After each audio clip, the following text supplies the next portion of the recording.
High, welcome back to my channel. Actually আমি যেই কারণে তাড়াহুড়ো করে বাড়ি গিয়েছিলাম, আজকে সেটারই ব্লগ তোমাদের সাথে শেয়ার করব। হ্যাঁ, আমার বোনের বার্থডে ছিল না, তাই তো ঘুম থেকে উঠেই সকালবেলা আমি বোনকে তুলতে চলে গিয়েছিলাম। তারপর কি কি রান্না হবে সেটারই একটু প্রিপারেশন করছিলাম।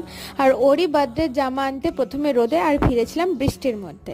আর দেখো, পায়েস রান্না অলরেডি কমপ্লিট হয়ে গেছে। তারপর দুপুরের মেনু, যেহেতু ওই দিন গুরু পূর্ণিমা ছিল, বাকি সব মেনুই ছিল ভেজ। তো ও খেতে বসে গেছে। আর তারপরে এই রামধনুকে সঙ্গে নিয়ে চলে গিয়েছিলাম আমি কেক আনতে। আর এই কেকটাও না আগের রাতে ডিসাইড করে অর্ডার দেয়। আর বার্থডে গেল আমার সঙ্গে বেলুন ফোলাতে ব্যস্ত। অ্যাকচুয়ালি ওর বার্থডেতে আমার অনেকগুলো রোল ছিল, ডেকোরেটর, মেকআপ আর্টিস্ট, রাঁধুনি, সব কিছু। তারপর ওকে রেডি করে দেখো আমরা এবার কেক কাটবো। অনেক দিন পরে আমি ওর বার্থডেতে যেতে পেরেছি। অ্যাকচুয়ালি ওর বার্থডেতে 21শে জুলাই বলে আমি কোনোবারেই যেতে পারি না, হয় পরীক্ষা থেকে, আর সবচেয়ে বড় কথা গাড়ি চলে না, ওই কারণে যেতেও পারি না। তো আজকের মতো এতটাই। ওকে, বাই।